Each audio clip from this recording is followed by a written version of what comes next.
আসসালামু আলাইকুম। সবাই কেমন আছেন? আশা করি সবাই ভালো আছেন।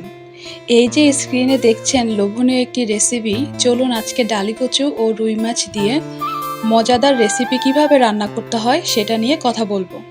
প্রথমে 15 থেকে 20 পিস ডালি কচু নিয়ে নিলাম। এগুলোর খোসা ছাড়িয়ে নিয়ে ভালো করে ধুয়ে কুচি কুচি করে নিলাম। 5 থেকে 6 পিস রুই মাছের টুকরো নিয়ে নিলাম। কিছু পরিমাণ পেঁয়াজ, রসুন, কাঁচামরিচ নিয়ে নিলাম।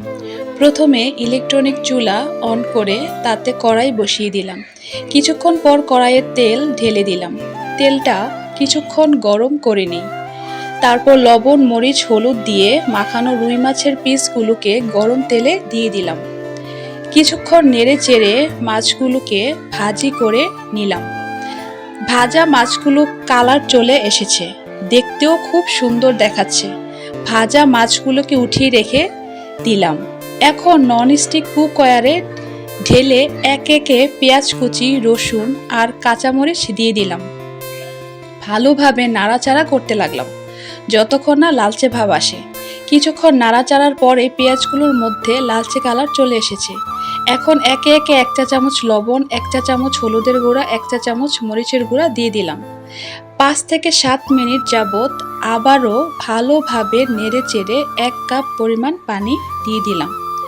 এখন আরও 6 থেকে 7 মিনিট ভালোভাবে কষিয়ে নিয়ে একে একে ডালি কচুগুলো দিয়ে দিলাম। আরও কিছুক্ষণ নেড়ে চেড়ে 1.5 কাপ পরিমাণ পানি দিয়ে দিলাম।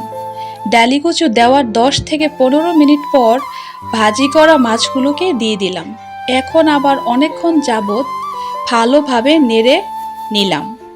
তরকারির কালারটা গাঢ় হলুদ ভাব চলে এসেছে। এখন তরকারিতে স্বাদ বাড়ানোর জন্য কিছু পরিমাণ ধনিয়া কুচি দিয়ে দিলাম। বাহ, কি সুন্দর কালার ধরেছে!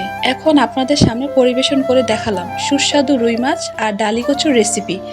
আমরা যারা বাঙালিরা আছি সবারই মজাদার রেসিপি হলো সুস্বাদু রুই মাছ ও ডালি কচুর রেসিপি।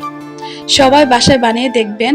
আর আপনারা এই রেসিপিটা বানানোর পর কেমন হয়েছে তা কমেন্ট সেকশনে জানাতে ভুলবেন না।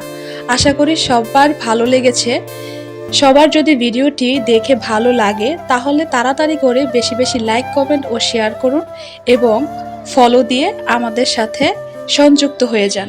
ধন্যবাদ সবাইকে।